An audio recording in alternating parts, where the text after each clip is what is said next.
കാണ്, ഇതാ എന്റെ ഭ്രാന്ത്.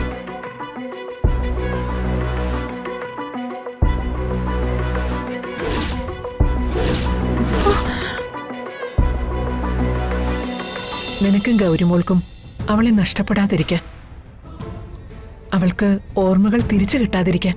എന്റെ മനസ്സിലുള്ളത് എന്താണെന്ന് ഞാൻ പറഞ്ഞതല്ലേ അമ്മേ. എന്നിട്ടും എന്തിനു വേണ്ടിട്ടാ ഈ നേർച്ചയൊക്കെ? നിന്റെ അമ്മയാ ഞാൻ. എന്റെ മോന്റെയും കൊച്ചുമോളുടെയും ജീവിതത്തിലെ സന്തോഷങ്ങൾ ഇല്ലാതാവരുതെന്ന് ഞാൻ ആഗ്രഹിച്ചു പോയാ അതിലെന്താണ് തെറ്റ്? അമ്മയില്ലാത്ത ഒരു പെൺകൊച്ചിനെ വളർത്തിയെടുക്കാൻ എളുപ്പമല്ല മോനെ. അതും ഈ തിരിച്ചറിവായ പ്രായത്തിൽ. ഇനി അമ്മയെ നഷ്ടപ്പെട്ട ഗൗരിമോൾ ഒരിക്കലും അത് താങ്ങില്ല. അത് നിനക്കും അറിയാവുന്നതല്ലേ. എന്നാ പോകേണ്ടതെന്ന് അമ്മ പറഞ്ഞാൽ മതി. എനിക്ക് വരാൻ പറ്റിയില്ലെങ്കിലും അമ്മയ്ക്ക് പോകാനുള്ള ഏർപ്പാടൊക്കെ ഞാൻ ചെയ്തു തന്നോളാം. അയ്യോ, അത് ഞാനല്ല പോകേണ്ടത്, നീയും സമൃദ്ധയും കൂടിയാ. ഞങ്ങളോ? അമ്മ എന്താ അമ്മ പറയുന്നേ? ആ മഠത്തിലെ ചികിത്സ കഴിഞ്ഞ് വന്നതിന്റെ പ്രശ്നങ്ങൾ ഇപ്പോഴും അവളുടെ മനസ്സിൽ നിന്ന് മാറിയിട്ടില്ല. അറിയാം, പക്ഷേ അതൊന്നും പറഞ്ഞിട്ട് കാര്യമില്ല.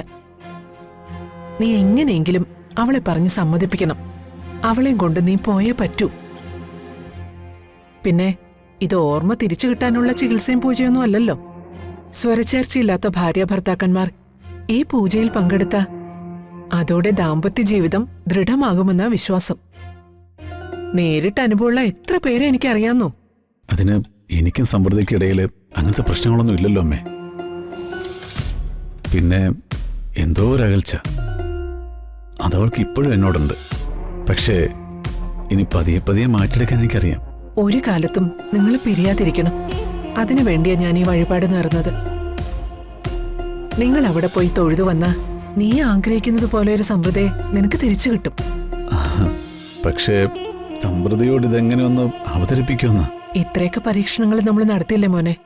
ഈ അമ്പലത്തിലും കൂടി ഒന്ന് പോയിട്ട് വാ. വലിയ പേരുകേട്ട ക്ഷേത്ര. വിശ്വാസത്തോടെ പ്രാർത്ഥിച്ച നീ ആഗ്രഹിച്ചതുപോലെ ഒരു സമൃദ്ധയെ നിനക്ക് കിട്ടും. അമ്മയ്ക്ക് ഉറപ്പാ. എവിടെയാ സ്ഥലം? കുറച്ച് അകലെയാ. കല്ലുപാറ എന്ന സ്ഥലത്തിന്റെ പേര്. അവിടെ കാടിന് നടുവിലുള്ള ഒരു നാഗക്ഷേത്രം.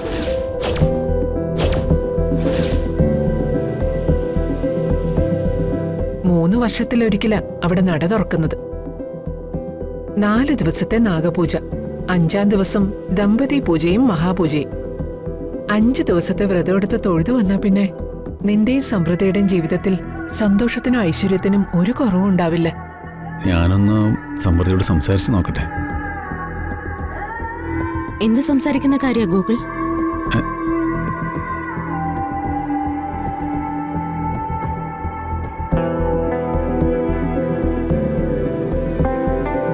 എന്താ ഗൂഗിൾ?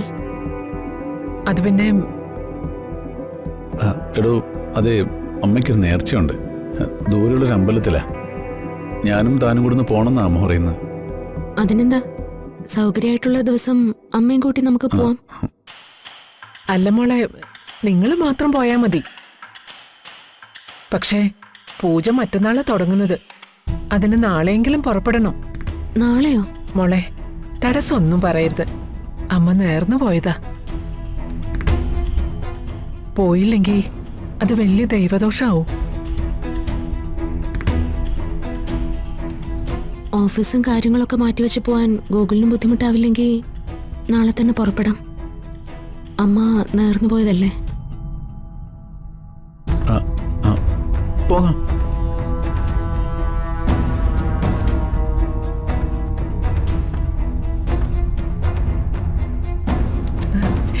ദേ, ഇത്രയുള്ളൂ കാര്യം.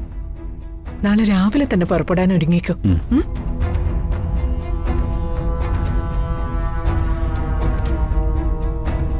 സച്ചി, സച്ചി എന്താ ഈ പറയുന്നേ?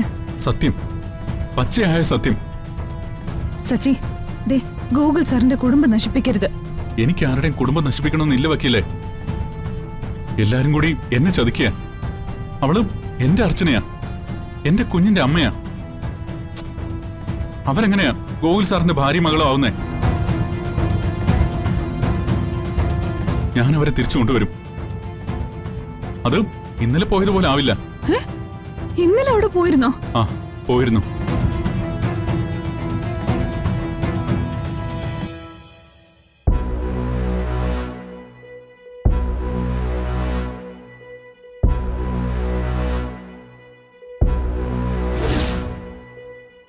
എന്ത് ഭ്രാന്ത സച്ചി കാണിച്ചത്?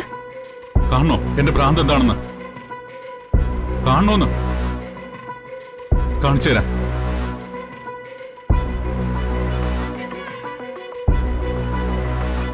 ദാ കാണ്, ഇതാ എന്റെ ഭ്രാന്ത്.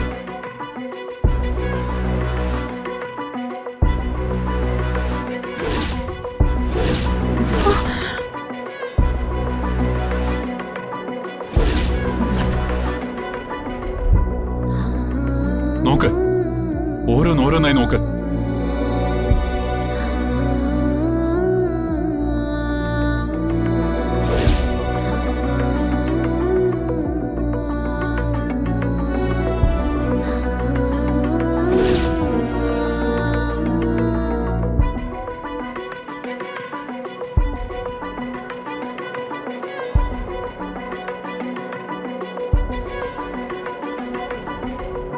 ഇപ്പൊ വക്കീലിന് വിശ്വാസമായോ? ഇനി പറ, ഇത് ഭ്രാന്താണോ? അതെന്റെ അർച്ചനയല്ലെന്ന് ഇനി വക്കീലിന് പറയാൻ പറ്റുമോ? ഇക്കണ്ട കാലം മുഴുവൻ ഞാൻ എന്റെ അർച്ചനയും മോളെ ഓർത്ത് തീ തിന്ന് നടന്നു. ഞാൻ മാത്രമല്ല, അവളുടെ അമ്മ, സഹോദരങ്ങള്, എല്ലാവരും. തിരിച്ചു വരാത്ത അവരെ ഓർത്ത് സങ്കടം സഹിക്കവയ്യാതെ മരിച്ചെന്ന് കരുതി അമ്മ അവർക്ക് ബലിയിടാൻ വരെ പോയി.